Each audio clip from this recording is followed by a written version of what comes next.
Welcome back, friends. Tonight, we embark on one of the most ambitious journeys in all of science fiction lore.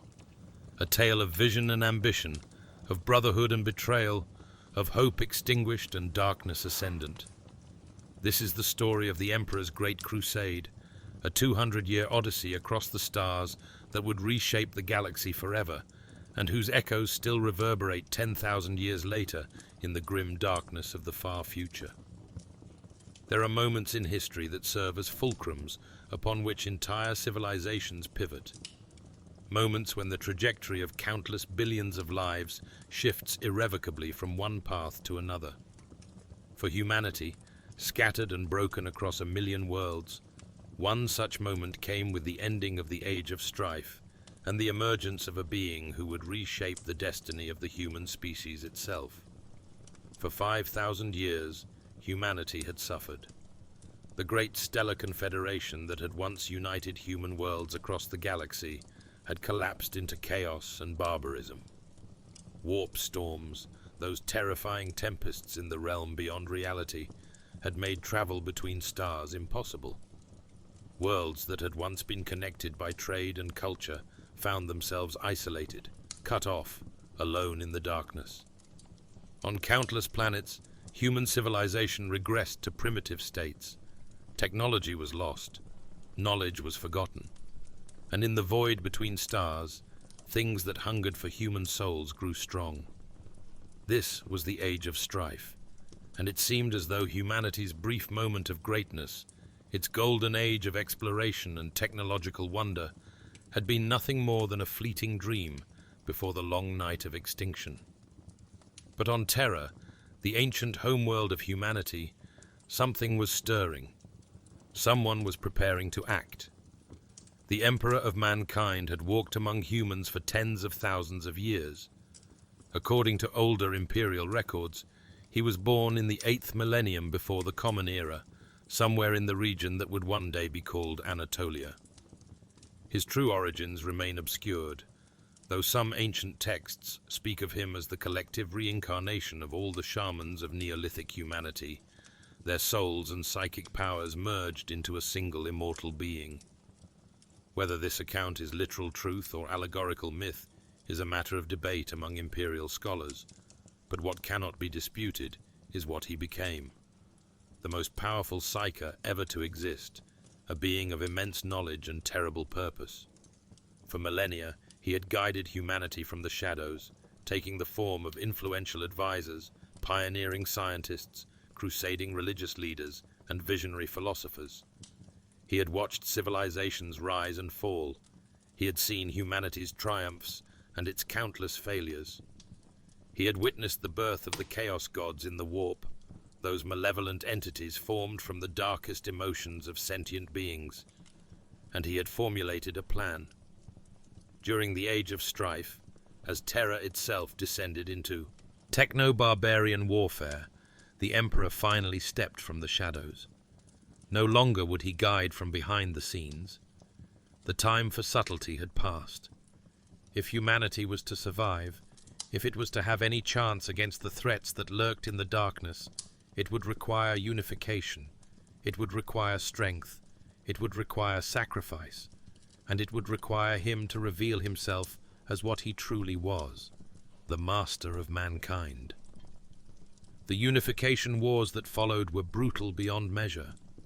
The techno-barbarian warlords who ruled the shattered remnants of Terra's civilizations would not surrender easily. They had their own visions of empire, their own armies, their own terrible weapons salvaged from the ruins of the dark age of technology. But the Emperor possessed something they did not. The Thunder Warriors, the first of his genetically enhanced super soldiers, clad in powered armor and wielding weapons that could shatter tank armor. Piece by piece, warlord by warlord, the Emperor conquered Terra. The Pan-Pacific tyrants fell. The Ethnarchy collapsed. The Nordafric conclaves submitted. And when at last the final holdouts were brought to heel, the Emperor stood master of humanity's birth world for the first time since the ancient days of prehistory. But Terra was only the beginning. The Emperor's vision stretched far beyond a single world. He looked to the stars, and he began to prepare for the greatest military campaign the galaxy had ever seen. To understand the Great Crusade, we must first understand the Emperor himself and the grand design he had conceived. For the Emperor was not merely a conqueror seeking to expand his own domain. He was, in his own view, the savior of humanity, the only being capable of shepherding the human race through the perils that surrounded it on all sides. The Emperor understood what few others did, that humanity lived in a universe far more dangerous than most could comprehend. In the Imperium, the warp, that parallel dimension through which faster-than-light travel was possible, malevolent entities existed. These were the Chaos Gods, Khorne, the Blood God, Nurgle, the Plague Lord, Tzeentch, the Architect of Fate, and Slaanesh, the Dark Prince. These beings fed on the emotions of sentient creatures, growing stronger with every act of violence, every whisper of despair, every scheming ambition, every indulgence of excess, and they sought to corrupt and consume humanity utterly. But the Emperor had a plan. If humanity could be united under a single banner, if superstition and religion could be replaced with rationalism and science, if the human race could be shepherded toward its evolutionary destiny as a fully psychic species, then perhaps, just perhaps, humanity could not only survive, but ascend to dominance over the galaxy. While the Emperor never explicitly revealed the full scope of his vision to most of his followers, the Webway Project and his other actions suggest he was working toward this long-term goal. This was the Emperor's vision, and everything he would do in the centuries to come stemmed from this singular purpose. The creation of the Space Marine Legions represented the next stage of the Emperor's plan. The Thunder Warriors, for all their might, were flawed. They were unstable, prone to violence, their enhanced bodies breaking down after only a few decades of service. They had served their purpose in the Unification Wars, but they would not suffice for the conquest of the galaxy. The Emperor required something more refined, more stable, more perfect. Working in secret laboratories deep beneath the Himalayan mountains, the Emperor and his greatest scientists began the Primarch project. Using his own genetic material as a template, enhanced with knowledge that may have been gained from some manner of interaction with powers in the warp, the Emperor created 20 beings that would be his sons, his generals, his champions. The exact methods he used remain among the most closely guarded secrets in Imperial history, though later events would suggest that warp-based powers played some role in their creation. Each Primarch was designed to embody specific aspects of warfare and leadership. Each possessed superhuman strength, intelligence, and charisma that made them like unto gods of ancient myth. They were to be the commanders of the Space Marine Legions, leading humanity's armies to victory across the stars. But the Chaos Gods had been watching. They understood the threat these Primarchs posed to their designs. In a catastrophic event that would have consequences echoing across the millennia, the ruinous powers struck at the Emperor's laboratory, reaching through the warp to scatter the infant Primarchs across the galaxy. 20 capsules were torn from their incubation chambers and flung through the Imperium to land on distant worlds, far from Terra, far from their father's protection. The loss of the Primarchs could have been the end of the Emperor's dream, but he adapted. The genetic material that remained, the gene seed samples derived from each Primarch, could still be used to create Space Marines.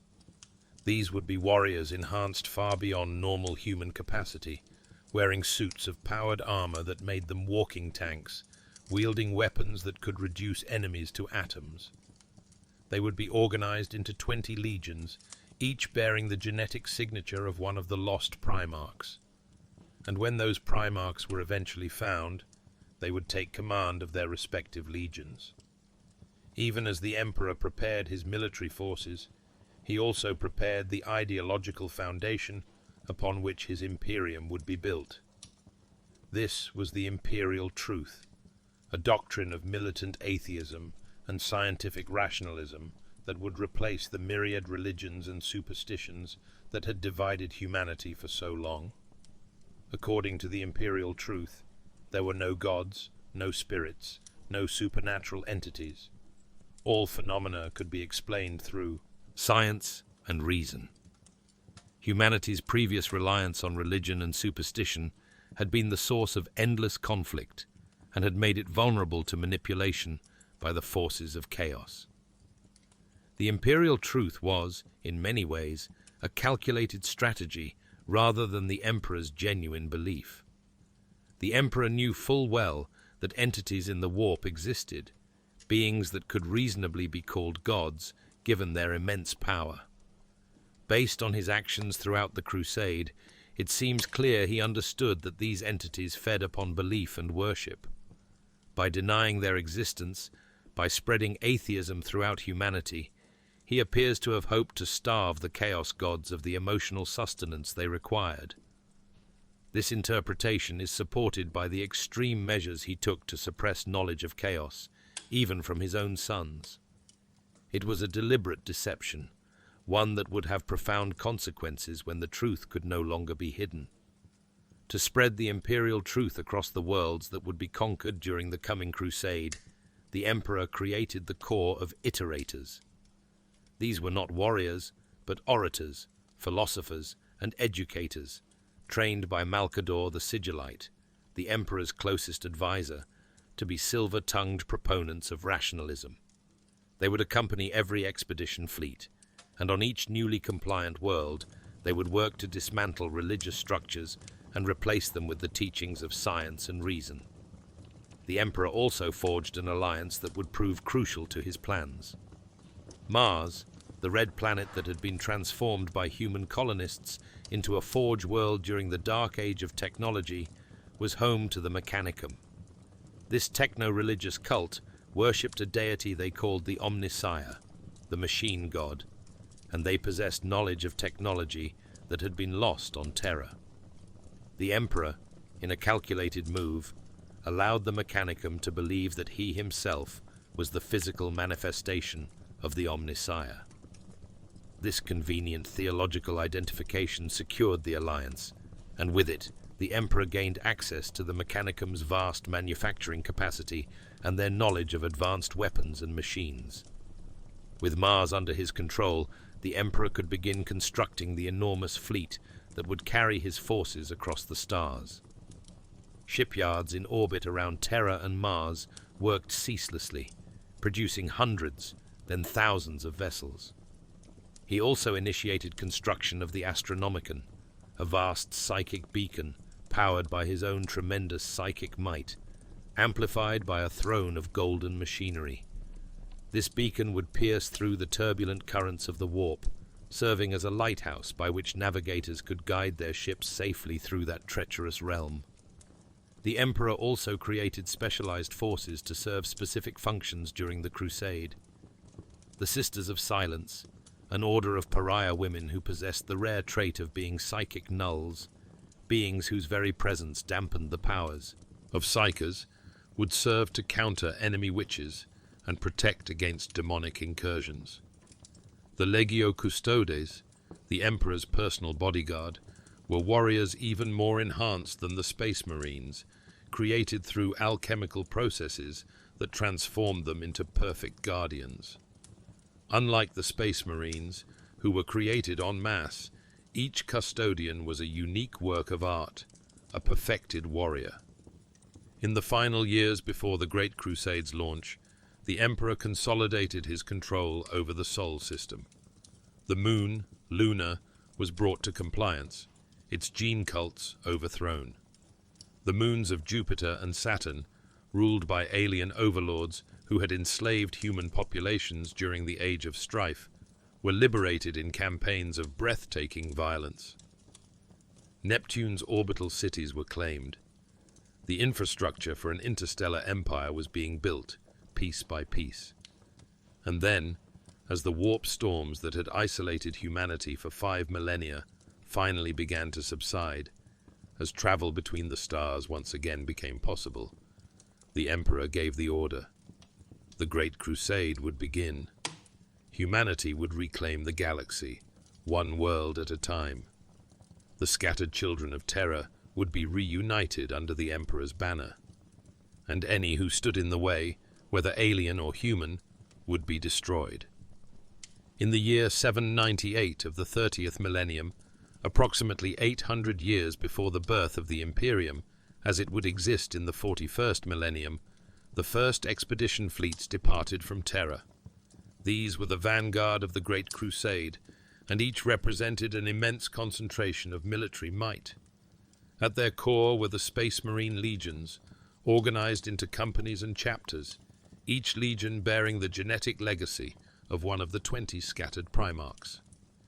The structure of an expedition fleet was carefully designed to be self-sufficient for extended campaigns far from Terra. At the heart of each fleet was a command vessel, often a massive battleship or battle barge, from which the fleet's Lord Commander would direct operations. Around this flagship clustered destroyers, frigates, cruisers, and support vessels, each serving specific tactical functions. Some fleets numbered in the hundreds of ships, while others were more modest affairs, depending on their intended operational theater and anticipated resistance. The Space Marines were the spearhead, the elite shock troops who would break enemy resistance and secure key objectives. But they were not alone. Supporting them were millions of soldiers of the Imperial Army, baseline humans equipped with laser guns, flak armor, and the courage to fight alongside their superhuman cousins. The Imperial Army provided garrison forces, maintained supply lines, and secured conquered territories, while the Space Marines moved on to the next target. The Titan legions of the Mechanicum marched with the expedition fleets as well. These were god machines, colossal war engines that towered over the battlefield, their void shields, shrugging off tank fire, their plasma weapons capable of leveling cities. A single warlord-class Titan represented more firepower than an entire regiment of Imperial Army soldiers. When Titans walked, the very earth trembled, and enemies broke before them in terror. The Legio Cybernetica contributed their battle automata, programmed war robots that could fight in environments too hostile even for Space Marines. The Armada Imperialis provided aerospace superiority, with fighter craft and bombers that could strike from orbit or engage in atmospheric combat. The Sisters of Silence formed small cadres attached to fleets where psychic threats were anticipated. And coordinating it all were the command structures that reported ultimately to the Emperor himself, though in practice, strategic decisions were often left to the commanders on the ground. Accompanying the military forces were the Remembrancers, a fascinating addition to the expedition fleets that speaks to the Emperor's understanding of the importance of propaganda and historical record. These were artists, poets, musicians, sculptors, and writers, given the task of documenting the Great Crusade for posterity. They would paint heroic murals of Space Marines in battle, compose epic poems about legendary victories, capture picked images of the Primarchs in their glory. The Remembrancers were meant to create the mythology of the Imperium, even as it was being forged. The early years of the Great Crusade were marked by rapid conquest. Many human worlds, isolated for millennia during the Age of Strife, welcomed the return of contact with Terra. These worlds achieved imperial compliance through diplomacy, agreeing to join the Imperium, accept the Imperial Truth, and contribute to the Imperial Tithe. Iterators would arrive on these worlds and begin the work of cultural integration, dismantling local religions and superstitions, establishing schools to teach the Imperial Truth, and gradually transforming the planetary culture to align with the Imperium's atheistic, rationalist ideology. But not all worlds came peacefully. Some had descended so far into barbarism that they were incapable of negotiation. Others were ruled by despots and tyrants who had no intention of surrendering their power. And still others had been corrupted by chaos during the Age of Strife, their populations enslaved to dark powers and no longer recognizably human. For these worlds, there was only one answer: war. The standard protocol for bringing a non-compliant world into the Imperium followed a brutal but efficient pattern. First, the fleet would establish orbital supremacy, destroying any ships or orbital defenses that resisted. Then, depending on the nature and extent of resistance, one of several approaches would be employed. If the population was deemed salvageable, Space Marine forces would make surgical strikes to decapitate enemy leadership, followed by Imperial Army ground forces to secure population centers. If the world was judged too corrupted or too dangerous, it might be subject to viral bombardment or even exterminatus, utter annihilation from orbit. The moral calculus of the Great Crusade was cold and utilitarian. Based on his actions and decisions, the Emperor appears to have believed that the survival of humanity as a species justified any amount of suffering inflicted upon individual human populations. Cities that had stood for millennia were reduced to rubble. Ancient cultures were destroyed. Billions died in the name of bringing humanity back together under the Emperor's rule. And the iterators would stand in the ashes and proclaim it all necessary for the glory and survival of the human race. Xenos species fared even worse. The Emperor's philosophy held that humanity's manifest destiny was to dominate the galaxy, and that meant there was no place for alien civilizations. The Orcs, those savage greenskins who lived only for war, were exterminated wherever they were found. The Eldar, that ancient and arrogant race that had once ruled the stars, were driven from world after world as humanity reclaimed planets that Eldar claimed as their own. Other, lesser Xenos species, many of which had opportunistically enslaved human populations during the Age of Strife, were shown no mercy. The early expedition fleets operated in a coordinated but largely independent manner. Each fleet commander had broad authority to conduct operations in their assigned sector, and they were encouraged to exercise initiative and adapt to local conditions. The Emperor himself led one of the three main thrusts of the Crusade in its early years, with Horus Lupercal, the first Primarch to be discovered, commanding another thrust, and Ferrus Manus, Primarch of the 10th Legion, commanding the third. As the Great Crusade progressed, it became clear that the Emperor's forces were fulfilling his vision of human dominance. World after world fell to the Imperium. Alien empires were broken. The scattered human civilizations were being reunited, and slowly, inexorably, the Emperor was finding his lost sons, the scattered Primarchs, and giving them command of their respective legions. Each discovery of a Primarch accelerated the pace of conquest, as these superhuman generals brought their unique talents to bear on the campaign to conquer the galaxy. The story of how each Primarch was found is a saga unto itself, for each had been cast to a different world and had experienced a unique upbringing that shaped their character and their approach to warfare. When the Emperor finally located them, he found not infants, but grown warriors, already legendary on their adopted homeworlds.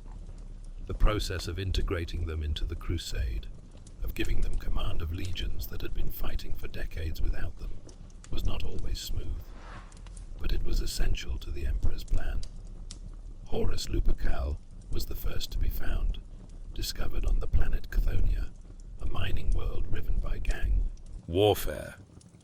Horus had risen to become the greatest warrior of his world, and when the Emperor arrived, Horus immediately recognized in his father a being worthy of his loyalty.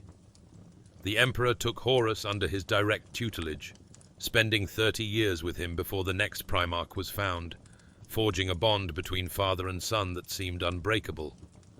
Horus was given command of the 16th Legion, which was renamed the Lunar Wolves in honor of their victories fighting alongside the Emperor in the early Crusade. The bond between the Emperor and Horus was special, different from what the Emperor would share with his other sons. Horus was groomed for command, taught statecraft and strategy, shown the broader vision of the Imperium and the threats that menaced it. He was the Emperor's favorite, and he knew it. His charisma was such that even his brother Primarchs, when they were eventually found, deferred to him. He was the first son, the brightest star, the one who embodied everything the Emperor had hoped the Primarchs would be. Leman Russ was the second Primarch found, discovered on the harsh ice world of Fenris. Raised by wolves after his arrival, Pod crashed in the frozen wilderness. Russ had been found by the tribes of Fenris and had become their king. The Emperor challenged Russ to a series of contests to earn his loyalty, and though accounts vary on the details, Russ ultimately swore fealty to his father. The 6th Legion became the Space Wolves, and Russ brought with him the culture of Fenris, transforming his legion into savage warriors who honored their traditions even as they fought in the Emperor's name. Over the next decades and centuries, the other Primarchs were discovered, one by one, and each brought their own strengths and flaws to the Crusade. Fulgrim, Primarch of the Emperor's children, was found on the world of Chemos. He was a perfectionist, driven to excel in all things, and he instilled in his legion a similar drive for flawlessness. Every victory had to be perfect, every campaign a work of art. Perturabo, found on Olympia, was a master of siege warfare, brilliant but bitter, feeling underappreciated despite his accomplishments. His Iron Warriors became the Imperium's premier siege specialists. Rogel Dawn, the 7th Primarch to be found, was discovered leading a stellar empire from his fortress ship, the Phalanx. Dawn was the Praetorian, the Emperor's master of defense, and his imperial fists would become renowned for their stubborn determination and their mastery of fortification. Where Perturabo broke walls, Dawn built them, and the rivalry between the two Primarchs, both masters of different aspects of the same art, would simmer throughout the Crusade. Jagatai Khan, found on the steppe world of Chogoris, brought with him the culture of the nomadic horsemen among whom he had been raised. His white scars favored lightning-fast strikes and mobile warfare, eschewing the grinding attrition favored by some other legions. Khan valued freedom and independence, and his legion reflected his philosophy, often operating far from the main thrusts of the Crusade in pursuit of objectives others deemed unimportant. Conrad Curzy, discovered on the nightmare world of Nostramo, was already a monster when the Emperor found him. Raised in the dark, crime-ridden hive cities of his homeworld, Curzy had become a vigilante who used extreme violence and terror to enforce order. His Night Lords brought this philosophy to the Crusade, using fear as a weapon, flaying their enemies and leaving their corpses as warnings. The Emperor tolerated Curzy's methods because they were effective, but the darkness in the 8th Primarch's soul would prove to be a harbinger of worse to come. Sanguinius, the Angel, was found on Baal, a radioactive wasteland. He was beautiful beyond words, possessed of great white wings, and his Blood Angels' legion revered him with an intensity that bordered on worship. Sanguinius was one of the most beloved Primarchs, respected by all his brothers, and he stood as living proof of the nobility the Emperor had tried to craft into his sons. But the Blood Angels carried a hidden curse in their gene seed, a flaw that would manifest as a berserker rage, and Sanguinius knew that his legion walked a knife's edge between heroism and damnation. Ferrus Manus, discovered on the forge world of Medusa, led the 10th Legion, the Iron Hands. His arms had been transformed into living metal through his battle with a silver worm on his homeworld, and this fusion of flesh and machine became a defining characteristic of his legion. Ferrus valued strength above all else, and he had little patience for weakness. His closest friend among the Primarchs was Fulgrim, and the two would often campaign together, the perfectionist and the pragmatist complementing each other's styles. Angron's story is one of the greatest tragedies among the Primarchs. Found on the world of Nuceria, Angron had been captured as a child and forced to become a gladiator, fighting for the amusement of the planet's nobility. Worse, his captors had implanted him with the butcher's nails, archaeotech devices that amplified aggression while slowly destroying his capacity for anything but rage. Angron had led a slave revolt, and when the Emperor found him, he was making a last stand with his fellow rebels against the armies of Nikaea. The Emperor teleported Angron away to safety, but he left Angron's companions to die. Angron never forgave his father for that, and the World Eaters' Legion he commanded became infamous for their savagery in battle. Rabut Guilliman, found on the civilized world of Macragge, was perhaps the most well-rounded of the Primarchs. He was an excellent warrior, certainly, but he was also a brilliant administrator and statesman. His Ultramarines were organized with unparalleled efficiency, and Guilliman's realm of Ultramar became a model of good governance that other worlds sought to emulate. If the Emperor was the Imperium's visionary, Guilliman was its architect, the one who could transform grand visions into practical realities. Mortarion, discovered on the toxic death world of Barbarous, had been raised by one of the alien overlords who ruled that nightmare world, but he had escaped and led a rebellion of humans against their oppressors. The Emperor arrived just as Mortarion was about to confront the most powerful of the overlords, and the Emperor's intervention, though successful, left Mortarion feeling that his greatest triumph had been stolen from him. His Death Guard specialized in fighting in the most hostile environments imaginable, their resistance to toxins and disease making them unstoppable where other forces would falter. Magnus the Red, found on the planet of Prospero, was perhaps the most powerful psyker among the Primarchs, second only to the Emperor himself. He and his 1,000 sons delved deep into the mysteries of the warp, seeking knowledge and mastery over psychic powers. Magnus believed fervently that knowledge was never inherently dangerous, that the pursuit of truth justified any risk. This philosophy would put him at odds with many of his brothers and ultimately lead to his downfall. Lorgar, discovered on the world of Colchis, was perhaps the most devout of the Primarchs, though in a way the Emperor had never intended. Lorgar saw his father as a god made flesh, and the Word-Bearers' Legion he commanded spread this belief wherever they went, building great monuments and temples to the Emperor, even as they brought worlds into compliance. For a time, the Emperor tolerated this, but eventually he would be forced to confront Lorgar's worship, with consequences that would shake the foundations of the Crusade. Vulcan was found on the volcanic world of Nocturne, where he had become a master smith. He was, by temperament, the kindest of the Primarchs, the one most concerned with the welfare of ordinary human beings.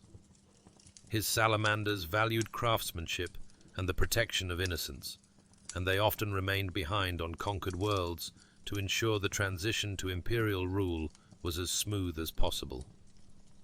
Vulcan's humanity, his compassion, stood in stark contrast to some of his more callous brothers. Corvus Corax, discovered on the prison moon of Lycaeus, had led a successful revolution against the tyrants who used the moon as a labor camp. His Raven Guard specialized in stealth and surgical strikes, operating from the shadows to eliminate key targets before the enemy even knew they were under attack. Corax was haunted by the casualties his legion suffered in battle, and he worked tirelessly to develop tactics that would minimize losses while maximizing effectiveness. Alfarius, or perhaps Alfarius and Omegon, for accounts differ on whether the 20th Primarch was one being or two, was the last to be found. The Alpha Legion was a mystery even to the other legions, operating through networks of spies and infiltrators, using deception and misdirection as weapons as potent as bolter and blade. Alfarius claimed to serve the Emperor, but his methods were so Byzantine that sometimes even his allies could not determine what his true objectives were. Two of the Primarchs, the 2nd and the 11th, are lost to history. The records of their discovery, their deeds, and their fates have been expunged from imperial records by order of the Emperor himself. The other Primarchs are forbidden from speaking of them. Even the Space Marine legions that bore their gene seed have been erased, their warriors reassigned to other legions. What crimes or failures these two Primarchs committed remain a mystery, but their absence stands as a warning that even the Emperor's sons were not beyond censure or punishment. The integration of the Primarchs into the Great Crusade accelerated its pace dramatically. Each Primarch brought thousands of new recruits from their homeworld to bolster their legion's ranks. They introduced new tactics and strategies based on their unique experiences. They formed bonds of brotherhood with each other, though these bonds were not always harmonious. Rivalries emerged. Philosophical differences created factions.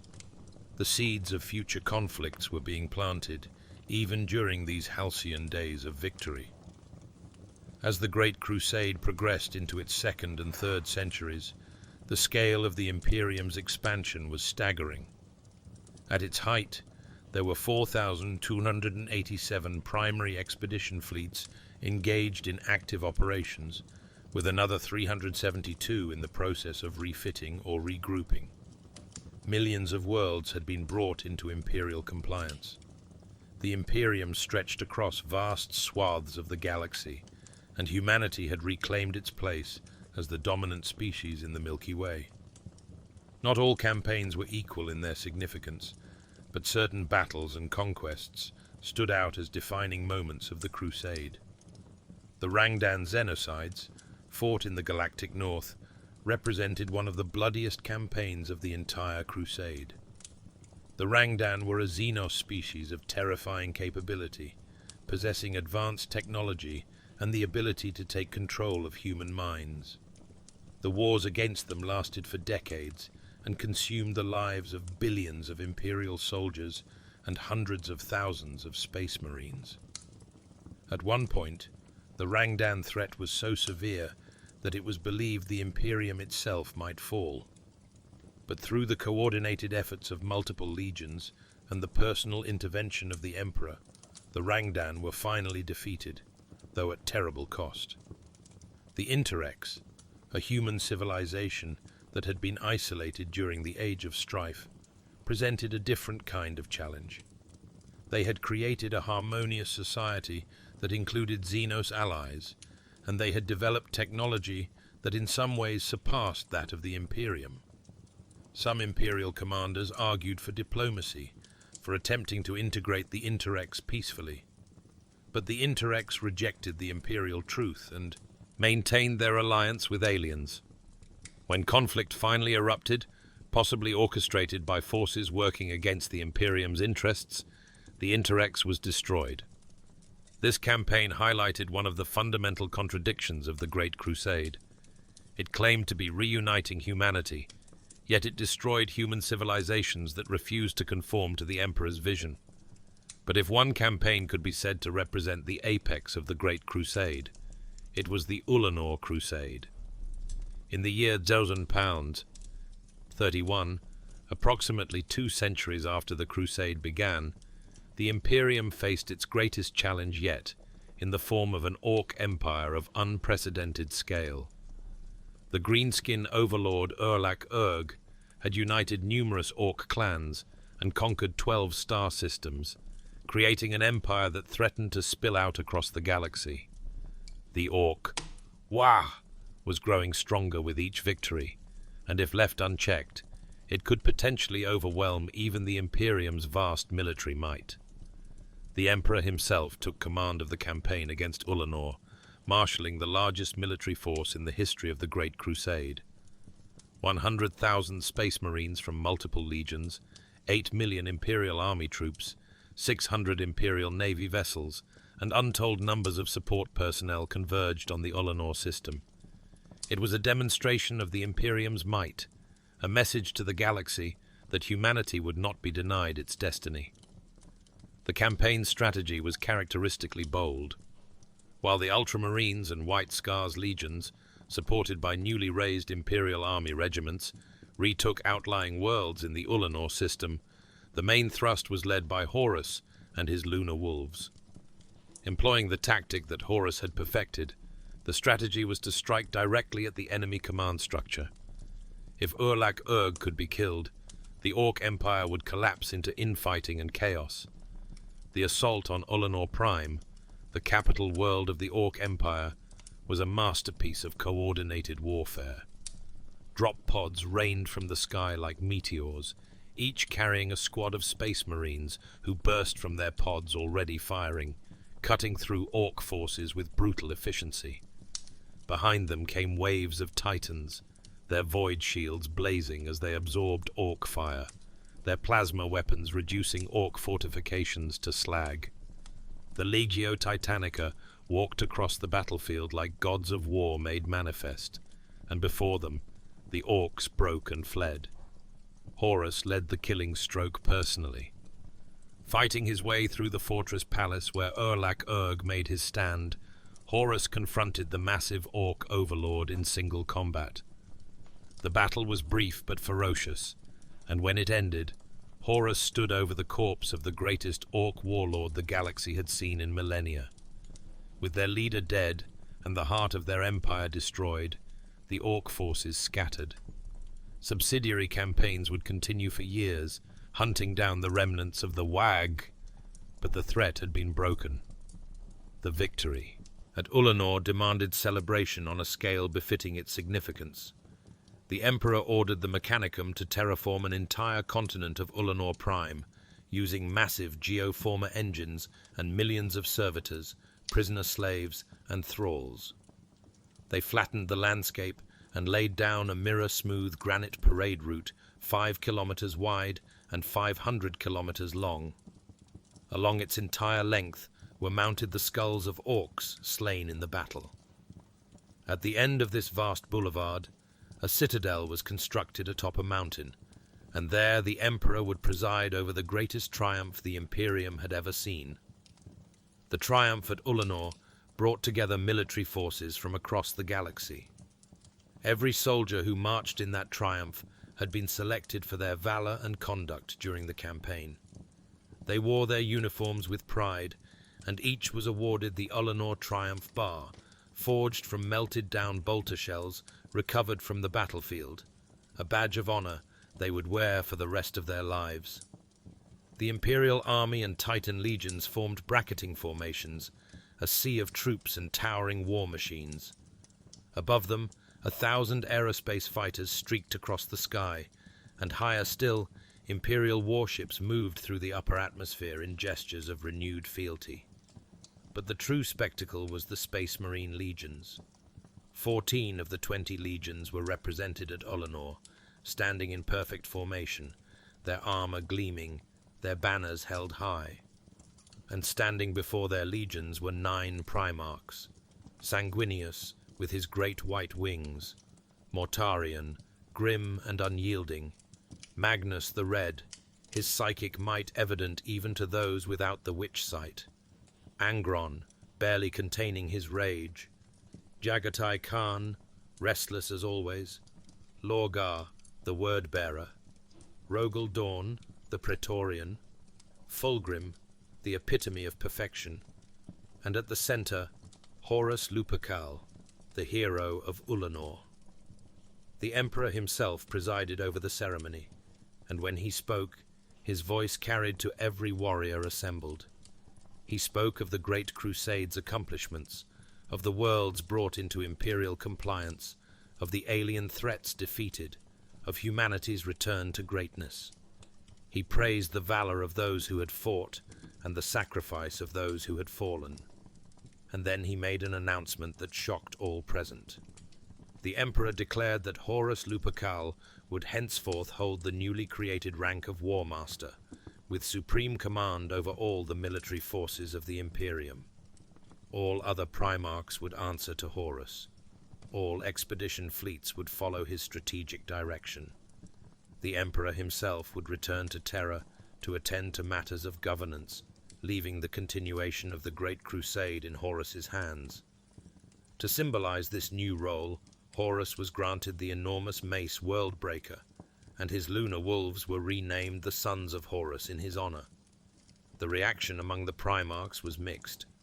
Some, like Sanguinius and Rogel Dawn, supported the decision, recognizing Horus's qualities as a leader and strategist. Others were less enthusiastic. Primarchs like Perturabo, who felt their own accomplishments were undervalued, resented Horus being elevated above them. Lionel Johnson questioned whether such a position was even necessary, and Robuta Guilliman, while outwardly supportive, undoubtedly believed that he could have served in the role just as capably. But perhaps most significantly, the triumph at Ullanor marked a turning point in the Emperor's involvement with his crusade. For 200 years, the Emperor had led from the front, personally commanding campaigns and inspiring his warriors with his presence. Now he was stepping back, returning to Terra to work on what he described only as a project of great importance. Few at the time knew the truth, that the Emperor was attempting to create a human-accessible version of the ancient Eldar webway, a network of tunnels through the warp that would make traditional warp travel obsolete. This project, had it succeeded, would have robbed Chaos of its ability to interfere with human expansion through warp-based attacks and corruption. The triumph at Ullanor should have been the beginning of a glorious new age. Instead, it would mark the high watermark of the Great Crusade. The seeds of destruction were already germinating, and within a few short years, the Imperium would be torn apart by the greatest betrayal in human history. While the triumph at Ullanor represented the apex of the Great Crusade's military success, beneath the veneer of unity and triumph, cracks were already forming in the foundation of the Imperium. These fissures, some created by the Emperor's own decisions, others the result of manipulation by forces hostile to humanity, would eventually widen into chasms that threatened to swallow the Imperium whole. One of the earliest and most significant points of contention arose from the question of psychic powers and their use within the Imperial military forces. As the Great Crusade progressed, and the legions encountered more and more worlds where psychic abilities had been corrupted by chaos, concerns grew about whether the Imperium's own psykers might be similarly vulnerable. The Space Marine legions had begun to organize librarius divisions, specialized units of psyker Astartes who could channel the powers of the warp in service to the Emperor. But not everyone approved of this development. Primarchs like Mortarion of the Death Guard and Leman Russ of the Space Wolves were deeply suspicious of psykers. Mortarion had been raised on Barbarus by a creature that wielded dark powers, and he had developed an abiding hatred of anything that smacked of sorcery. Russ, despite the fact that his own Space Wolves employed rune priests who wielded psychic abilities, drew a distinction between what he called honest psychic power, drawn from natural sources, and the corrupt sorcery practiced by those who made bargains with entities. In the warp. At the center of the controversy stood Magnus the Red and his Thousand Sons Legion. Magnus had delved deeper into the study of the warp than any of his brothers, save perhaps the Emperor himself. He believed fervently that knowledge was never inherently dangerous, that understanding the warp and mastering its powers was essential for humanity's evolution and survival. He had established great libraries on Prospero and encouraged his sons to pursue their studies without limit. To Magnus, those who feared psychic power were simply ignorant, holding humanity back from its true potential. The tension between the pro-psyker and anti-psyker factions grew so severe that it threatened the unity of the Crusade. Primarchs refused to fight alongside legions they deemed tainted. Accusations of sorcery and corruption flew. The Emperor, recognizing that this conflict could tear apart his carefully constructed order, called for a great conclave to resolve the matter once and for all. This was the Council of Nikaea, convened on a specially terraformed world in the year 00131. The Council of Nikaea brought together the Emperor, his Primarchs, and representatives from across the Imperium. Malcador the Sigillite presided over the proceedings, which were structured as a grand debate, though many of the Thousand Sons referred to it as a trial, for it seemed clear that Magnus and his legion were the ones truly being judged. Both sides presented their arguments with passion and eloquence. The anti-Psyker faction brought forth witnesses who testified to the horrors they had seen on worlds where psychic power had run amok.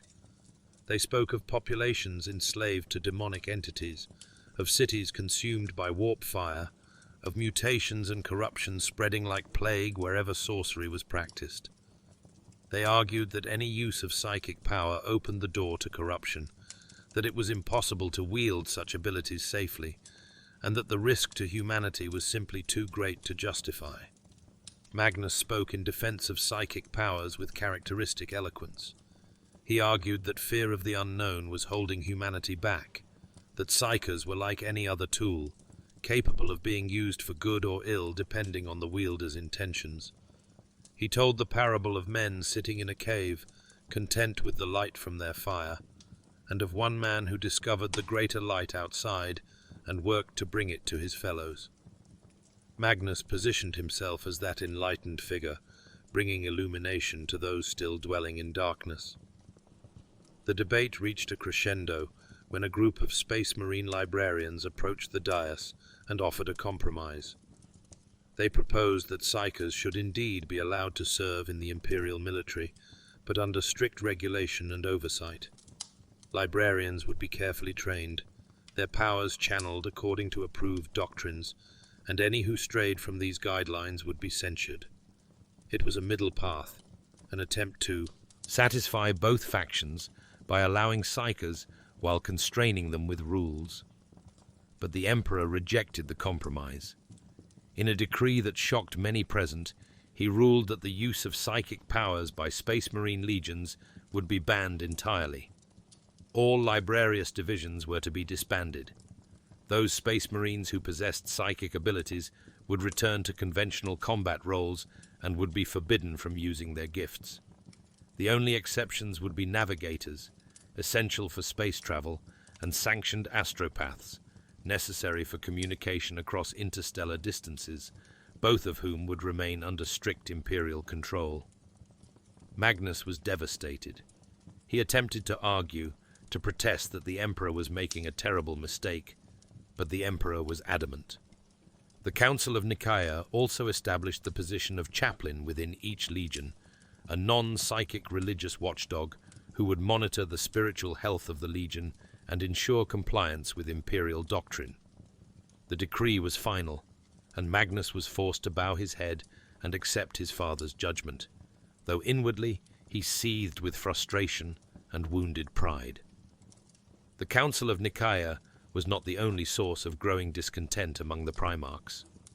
Decades before the Council, another incident had created deep resentment, particularly in the Word-Bearers Legion. Lorgar had taken the Imperial Truth and somehow transformed it into a religion, with the Emperor as its god. The Word-Bearers had spread this faith across every world they conquered, building great monuments and temples, converting populations to the worship of the god Emperor. For years, the Emperor had tolerated this, even though it directly contradicted the atheistic principles of the Imperial Truth. But eventually, the Emperor's patience ran out. He ordered Rabut Guilliman and the Ultramarines to journey to Monarchia, the perfect city that the Word-Bearers had built on the world of Kur as a monument to the Emperor's divinity. And there, in an act of deliberate humiliation, Guilliman ordered the city burned to ashes. The entire Word-Bearers Legion was summoned to witness the destruction. They were forced to kneel in the ruins of their greatest achievement while the Emperor, Guilliman, and Malcador lectured them on their failures. The Emperor told Lorgar in no uncertain terms that he was not a god, had never been a god, and rejected all worship. The Word-Bearers' slow pace of conquest, caused by their obsession with building monuments and converting populations, was unacceptable. They were to cease this behavior immediately and prosecute the Crusade with the same efficiency as other legions. The humiliation at Monarchia devastated Lorgar. He had believed, truly believed, that in worshipping the Emperor he was doing his father's will, honoring the greatest being in existence. To be told that his faith was not only unwelcome but offensive, to have his life's work literally reduced to ashes, broke, something in Lorgar. He would spend the next years searching desperately for something worthy of worship, for he was a creature who needed to believe in powers greater than himself. And in that search, he would find not the Emperor, but the Chaos Gods, and the Word-Bearers would become the first legion to fall to chaos. Further eroding the unity among the Primarchs was the creation of the Council of Terror. As the Emperor prepared to withdraw from active command of the Crusade and return to Terra to work on his Webway project, he established a civilian government to handle the day-to-day administration of the Imperium. This Council of Terror would be composed of bureaucrats, administrators, and nobles from Terra's ruling classes. They would collect tithes, manage resources, and handle the governance of the growing Imperium. To many of the Primarchs, this felt like a betrayal. They had fought and bled to conquer the galaxy, had led their legions across 1,000,000 battlefields, had sacrificed everything for the Emperor's vision. And now, as victory seemed within reach, civilian administrators, who had never fired a shot in anger, would be given power over the Imperium's affairs. Primarchs like Horus, Perturabo, and even the normally level-headed Robuta Guilliman saw this as an insult to the military forces who had made the Imperium possible. The Emperor's increasing secrecy about his activities on Terra also fueled resentment and suspicion. What was this great project that required the Emperor to abandon the Crusade? Why couldn't he share the details with his sons, the beings he had created specifically to help him achieve his goals?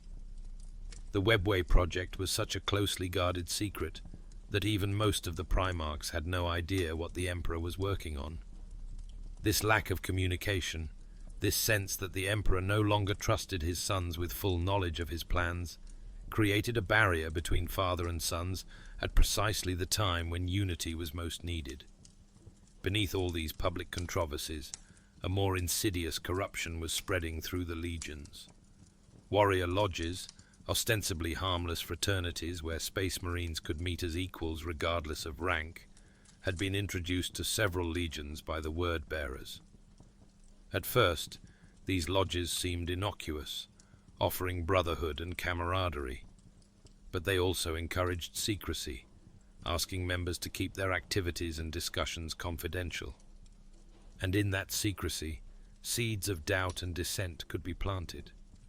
The lodges became vectors for the corruption of chaos. Agents of the ruinous powers worked through them, subtly influencing discussions, planting questions about the Emperor's decisions, encouraging resentment toward the civilian Council of Terror. Not all lodges were corrupted, and many Space Marines participated in them innocently. But the lodges created an infrastructure through which disloyalty could spread, hidden from the eyes of Legion Command and Primarchs who might have recognized the danger. Individual Primarchs also harbored their own grievances that made them vulnerable to manipulation.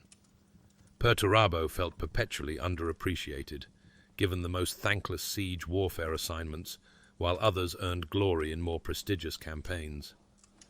Angron was slowly being driven mad by the Butcher's nails, the archaeotech implants that were killing him, even as they forced him into escalating cycles of violence. Kersey had never been stable, his precognitive visions showing him a future of betrayal and darkness that seemed inevitable. Fulgrim pursued perfection with such obsessive intensity that it left him vulnerable to the temptations of excess. Each Primarch carried wounds, whether physical, psychological, or spiritual, that could be exploited by those who wished to turn them against their father. And all the while, the Chaos Gods watched and waited and planned. For the Great Crusade, for all its military success, was actually the greatest threat Chaos had ever faced. If the Emperor succeeded in his plan, if humanity could be unified under the Imperial Truth and shepherded into a fully psychic but chaos-resistant form, the ruinous powers would be starved of the emotional sustenance they required. Humanity would escape their grasp. So Chaos worked through intermediaries, through corruption and temptation and manipulation, to ensure that the Emperor's plan would fail, that his sons would turn against him, and that humanity would be delivered into the darkness. Of all the Primarchs, Horus Lupercal stood tallest. He was the War Master, commander of the Imperium's military forces, beloved by his brothers, respected by the Emperor himself. If any of the Primarchs seemed immune to corruption, secure in his loyalty and his purpose, it was Horus, which is precisely why his fall would be so devastating, so complete, and so catastrophic for the Imperium. The seeds of Horus's betrayal were planted long before the moment of his actual corruption. His elevation to War Master, while seemingly a recognition of his capabilities, also created new pressures and resentments. Some of his brothers privately questioned whether they should answer to Horus. The civilian Council of Terror often seemed to undermine or second-guess his decisions, and the Emperor's withdrawal to Terror, while outwardly a sign of trust in Horus's abilities, also felt to Horus like abandonment, like his father no longer cared about the Crusade or about Horus himself. Horus began to question what would happen when the Great Crusade finally ended. What role would there be for Space Marines in a galaxy at peace? Would the legions be disbanded like the Thunder Warriors before them? Would the Primarchs be cast aside once they were no longer needed? These questions gnawed at Horus, and they were questions that agents of chaos were all too willing to amplify and encourage. The crucial moment came on the moon of Davin, a world the 63rd expedition had brought into compliance years earlier. The population of Davin had maintained certain religious practices, worshipping entities they called the Serpent Lodge, practices that the iterators had been unable to fully suppress. Horus was lured to Davin's moon to investigate a reported rebellion. There, he was wounded by a blade corrupted by chaos and fell into a comatose state. In his desperation to save the War Master, the new commander of the 63rd expedition, First Captain Ezekiel Abaddon, allowed the priests of the Serpent Lodge to attempt to heal Horus using their rituals. Horus was taken to a temple and placed in a device called the Delphos, ostensibly to commune with healing spirits. But the Serpent Lodge was in truth a chaos cult, and the ritual was designed not to heal, but to corrupt. Within the vision that the Chaos Gods crafted for Horus, he was shown a future of the Imperium, a future where the Emperor was worshipped as a god, where Horus himself was forgotten, where everything he had fought for was twisted into something he would never have chosen. The visions were cunningly designed, mixing truth with lies, showing Horus the imperial cult that would eventually arise, while omitting the fact that it would be Horus's own betrayal that would create the circumstances for that cult to flourish. Erebus, the corrupt word-bearer who had orchestrated much of the spread of chaos worship throughout the legions, appeared in Horus's vision disguised as Hastur Sejanus, one of Horus's most trusted officers who had died in an earlier campaign. This false Sejanus whispered poison into Horus's ear, telling him that the Emperor had never loved him, that he had always been just a tool, that the civilian Council of Terror was already plotting to strip the Primarchs of their power. Magnus the Red also appeared in the vision, attempting to warn Horus away from the path of chaos, but Horus, in his corrupted state, rejected his brother's warnings. When Horus finally awakened from his coma 9 days later, he was changed. Outwardly, he seemed recovered, but inwardly, he had accepted the lies the Chaos Gods had fed him. He had agreed to become their champion, to lead a rebellion against the Emperor, to tear down the Imperium and replace it with something that would serve the ruinous powers. The War Master had become the arch-traitor, though few yet realized it.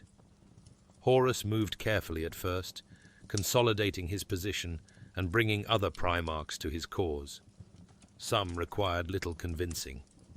Angron, already brutal and unstable thanks to the butcher's nails, was easily swayed by the blood god Khorne. Mortarion, resentful of the Emperor's interference in his war against the tyrants of Barbarous, was turned by his corrupt first captain Callus Typhon, who later became the plague marine Typhus. Fulgrim was deceived by a demon weapon that took possession of him, using his pursuit of perfection to lead him into the embrace of Slaanesh, the Dark Prince of Chaos. Lorgar needed no convincing. He had already turned to chaos worship after his humiliation at Monarchia. The Word-Bearers had been orchestrating the corruption of other legions for years before Horus's own fall, spreading chaos worship through the warrior lodges and preparing the ground for the great betrayal. Perturabo, bitter and resentful, was convinced that the Emperor had never appreciated his sacrifices, and when Horus offered him a chance to claim the recognition he deserved, Perturabo joined the rebellion. Curzi, already descending into madness, saw the coming betrayal in his precognitive visions. His fatalistic philosophy seems to have led him to conclude that if betrayal was inevitable, he might as well embrace it, though the true reasoning of one so psychologically damaged remains difficult to discern. Magnus the Red's fall was more complex and tragic. Unlike the others, Magnus did not consciously choose to betray the Emperor. When he learned of Horus's corruption through his psychic visions, Magnus attempted to warn the Emperor using sorcery, violating the edicts of Nikaea in the process. But Magnus's psychic message tore through the webway project the Emperor had been constructing beneath the Imperial Palace, destroying years of work and creating a demonic breach that threatened Terra itself.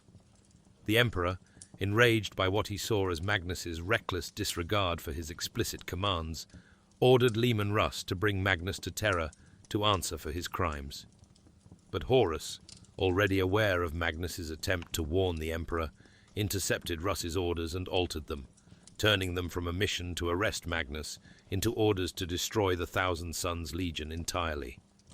The Space Wolves fell upon Prospero with terrible fury, and in the aftermath of that betrayal, as his homeworld burned and his legion was scattered, Magnus finally turned to chaos, making a pact with Tzeentch, the Changer of Ways, to save what remained of his sons.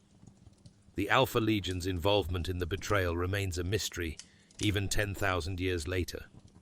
Some accounts suggest that Alpharius and Omegon were shown a vision of possible futures by the Alien Cabal, a shadowy organization of various species that opposed chaos. This vision suggested that if Horus won the coming civil war quickly, chaos would burn itself out and eventually be defeated, but if the Emperor won, chaos would slowly consume humanity over millennia. Whether the Alpha Legion truly believed this and chose to side with Horus to ensure a quick victory for chaos, or whether this was simply another layer of deception in the Alpha Legion's infinitely complex schemes, remains unknown. In total, 9 of the 18 remaining legions, half of the Emperor's genetic sons, joined Horus's rebellion. The Sons of Horus, the World Eaters, the Death Guard, the Emperor's Children, the Word-Bearers, the Iron Warriors, the Night Lords, the Thousand Sons, and the Alpha Legion. Against them stood the Loyalists, the Dark Angels, the Space Wolves, the Blood Angels, the Imperial Fists, the White Scars, the Iron Hands, the Ultramarines, the Salamanders, and the Raven Guard. The first open action of what would become known as the Horus Heresy came at Isstvan III. Horus, preparing to reveal his betrayal, needed to purge his own legions of those who would remain loyal to the Emperor. He ordered 4 legions, the Sons of Horus, World Eaters, Death Guard, and Emperor's Children, to bring the world of Isstvan III into compliance. But the forces he sent to the surface were carefully selected. They were the elements of each legion whose loyalty to the Emperor remained unshakable. Once the Loyalist forces were on the surface and had captured the planet's capital, Horus ordered a massive virus bombing of Isstvan III. The Life Eater virus, a terrible weapon that consumed all organic matter and transformed it into explosive gases, swept across the planet. Billions died in moments, Loyalist space marines among them. But not all. Captain Saul Tarvitz of the Emperor's Children had discovered the plot and managed to warn some of the Loyalists on the surface. Those who received the warning and found shelter survived the initial virus bombing. What followed was a brutal ground war, as Horus dispatched forces to finish off the survivors. The loyalists on Isstvan III fought with desperate courage, knowing they had been betrayed, knowing there would be no rescue, but determined to make the traitors pay for every meter of ground. The battle raged for months, with Space Marines fighting Space Marines in the ruins of a dead world. In the end, Horus lost patience and ordered a systematic orbital bombardment that reduced the planet's surface to slag, killing every remaining loyalist. But the betrayal at Isstvan III had given the loyalists in the wider Imperium warning that something was terribly wrong. Captain Nathaniel Garrow of the Death Guard, in command of the frigate Eisenstein, escaped Isstvan III and made it to Terra, where he brought word of Horus's treachery to Rogel Dawn. Dawn, Primarch of the Imperial Fists, and now in command of Terra's defense in the Emperor's absence, was shaken to his core. But he acted with characteristic decisiveness, assembling a retribution fleet of 7 legions to bring the traitors to justice. What the loyalists did not know was that Horus had anticipated their response. 4 of the 7 legions dispatched to Isstvan, the Iron Warriors, Night Lords, Alpha Legion, and Word-Bearers, had already secretly sworn allegiance to the War Master. The Drop Site Massacre that followed would be the greatest single military disaster in the history of the Space Marines. The first wave of loyalists, the Iron Hands under Ferrus Manus, the Salamanders under Vulcan, and the Raven Guard under Corvus Corax, made planetfall in the Urgal Depression on Isstvan V, where the traitor forces had fortified their positions. The battle was fierce, and the loyalists were driven by righteous fury.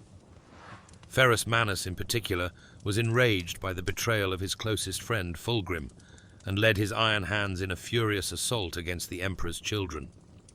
But as the first wave of loyalists pressed their attack, the second wave made planetfall behind them, ostensibly to provide support and relief. And then Horus sprang his trap. The second wave opened fire on their supposed allies. The Iron Warriors, Night Lords, Alpha Legion, and Word-Bearers revealed their true colors, turning their guns on the backs of the loyalist forces. Caught between the anvil of the traitor positions ahead and the hammer of the betraying legions behind, the loyalists were slaughtered. Ferrus Manus, in his fury to reach Fulgrim, had pushed too far ahead of his forces. Fulgrim confronted him, and in the duel that followed, the Phoenicians struck down the Gorgon, severing his head and delivering it to Horus as a grim trophy. Vulcan and Corax, fighting desperately to extract their forces from the killing ground, were both thought slain in the carnage, though in truth they survived, fleeing with the shattered remnants of their legions. The Drop Site Massacre broke the back of 3 entire Space Marine legions. The Iron Hands were devastated, reduced to a fraction of their strength. The Salamanders would never again reach full legion strength. The Raven Guard suffered similar catastrophic losses, and the psychological impact was even greater than the physical losses. The Loyalists now understood the full scope of the betrayal. Half the legions had turned traitor. The War Master himself, the Emperor's favorite son, had become the enemy. A civil war unlike any in human history was now inevitable. As news of the betrayal spread across the galaxy, the Imperium fractured. Expedition fleets found themselves scattered and isolated, unsure who to trust. Worlds that had been brought into compliance rose in rebellion, emboldened by the chaos. The Mechanicum split, with the Dark Mechanicum siding with Horus in exchange for the freedom to pursue technologies the Emperor had forbidden. Elements of the Imperial Army and Navy declared for either the War Master or the Emperor, dividing brother from brother, ship from ship, regiment from regiment.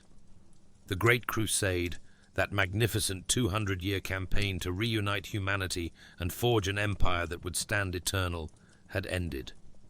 In its place came the Horus Heresy, a civil war that would consume the Imperium in flames and reshape the galaxy for the next 10,000 years. The brightest dream of human unity had become the darkest nightmare of fratricidal slaughter.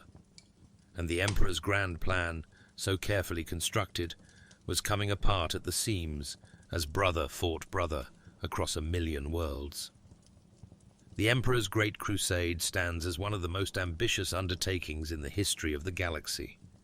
For 200 years, the forces of the nascent Imperium had fought across the stars, bringing tens of thousands of worlds into compliance, defeating alien empires that threatened humanity's survival, and reuniting the scattered children of Terra under a single banner. It was an age of heroes, of legendary victories, of brotherhood and shared purpose. Yet it was also an age of contradictions and seeds sown for future disasters. The Imperial Truth that the Emperor championed was built on a deliberate deception, denying the existence of threats that every psyker knew were real. The brutal methods of compliance, the destruction of human cultures that refused to conform, the genocide of alien species, all these cast shadows over the bright vision of unity. The Emperor's secrecy, his unwillingness to fully explain his plans even to his sons, created the conditions for suspicion and resentment to take root. When the Great Crusade ended, it was not because humanity had finally conquered the galaxy. It ended because the Imperium turned its weapons upon itself, because father fought sons and brothers betrayed brothers. The Horus Heresy would rage for 9 years, and when it finally concluded with the Emperor's internment on the Golden Throne and Horus's death, the Imperium that emerged was a twisted shadow of what the Emperor had envisioned. The atheistic, rationalist Imperial Truth was replaced by the superstitious worship of the Imperial cult. The dream of human enlightenment became a nightmare of religious zealotry. The hope for a united humanity became an endless war of survival against threats from within and without. The Great Crusade reminds us that even the most magnificent ambitions, pursued with the best of intentions, can lead to catastrophe when built on foundations of deception, when pursued without regard for those it claims to save, when it fails to account for the humanity of those it seeks to unite. The Emperor sought to save mankind, but in the process he created the conditions for humanity's near destruction. 10,000 years later, the Imperium still stands, a vast empire of 1,000,000 worlds. But it is not the enlightened, rationalist paradise the Emperor envisioned. It is a repressive, superstitious, brutal regime, grinding the lives of trillions into meaningless suffering in the name of humanity's survival. The Great Crusade's legacy is one of bitter irony. Humanity was saved from the darkness, but only by embracing darkness itself. The Emperor's grand vision failed, and in its failure created the grim darkness of the far future, where there is only war. If you enjoyed this deep dive into the Emperor's Great Crusade and the events that led to the Horus Heresy, please like this video and subscribe to the channel. In future episodes, we'll explore more of the incredible lore of the Warhammer 40,000 universe, examining the events of the heresy itself, the dark days of the Siege of Terra, and the 10,000 years of slow decline that followed. Thank you for joining me on this journey through one of the most fascinating and tragic stories in all of science fiction. Until next time, stay curious, stay engaged, and remember that even in the darkest of futures, there are stories worth telling.